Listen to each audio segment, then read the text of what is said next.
Even though we'd all like to see a dinosaur IRL, the Jurassic Park and Jurassic World movies have shown us time and time again why bringing them back isn't such a great idea.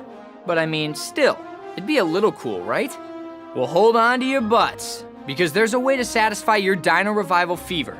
Frontier Development has brought us a new game where you get to build your very own Jurassic Park. You're in charge of the operations, the money, and of course, messing around with that dino DNA.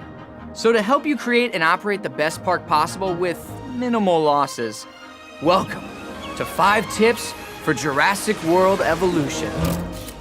Tip number 1, money, money, money, money. First and foremost, this is a business management game, so you're going to need to keep an eye on your income. With the control room, you can see how much you're bringing in compared to the cost it takes to run the park. You can also check how well your park is doing or what areas need improvements. There are 5 islands to unlock in all, and each unlocks once you hit a certain star rating on the previous island, so your guests will actually need to enjoy themselves.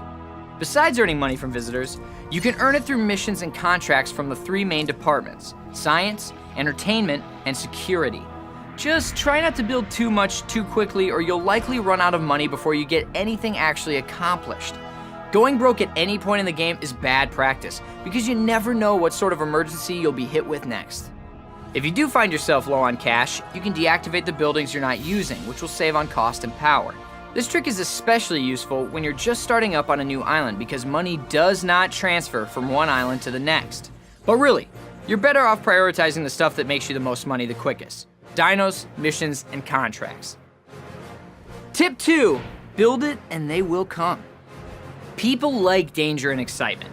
So if you want that 5-star rating, you'll need to give guests a healthy dose of different dinos, which also means you'll eventually need to breed the biggest and baddest of the bunch. Prep accordingly. Provide your dinos with proper food, water, and space. Also, make sure to build an ACU center, which will let you tranquilize them if they get loose. An electric fence will help keep dinos in until a storm or something else comes along to do damage to the fence, giving them a chance to break free. Luckily, there are plenty of upgrades to help minimize the chances of these mishaps. Again, this is a business management game, so if you're not upgrading, you're falling behind. Some of the most important upgrades will be disease cures for your dinos, but there are so many different upgrades you'll have to explore them for yourself.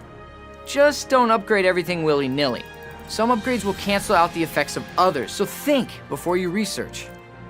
You can even upgrade your dinos by altering their DNA before incubation.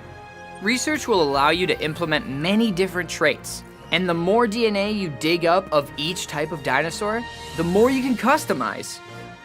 Now, we may all love dinosaurs, but in this case, if you love them, don't set them free. However, if worst comes to worst and your island becomes a giant mess of chaos and death, you can always restart it. Tip number 4, just keep doing. As long as you can afford it, never idle. Make sure you're either building, researching, upgrading, or taking care of your dinos and guests. It's your job to make sure everything is well stocked and not broken. A happy dino is a dino that stays where it's supposed to. By the way, if you see red icons at the top of your screen, check your map. This will give you a less cluttered view of your island, and more importantly, it'll let you locate the issues quickly so you can take care of them ASAP. Tip number 5, take your time. While it's important to keep moving, don't rush your decisions. Take a little time to think about the potential future outcomes of your choices. You'll need some patience anyways, because it'll help you avoid mindless and expensive mistakes, like getting carried away with landscaping or placing your buildings the wrong direction. Either way, the game will force you to be patient. With no way to speed up time, you might occasionally need to just sit around and wait for the money to roll in. In the Jurassic Park and Jurassic World movies, each park's creator thought they could build it better than their predecessor. But if that were true, they wouldn't have made so many movies. Think you can do it? Just keep in mind the wise words of Dr. Ian Malcolm. Life, finds a way.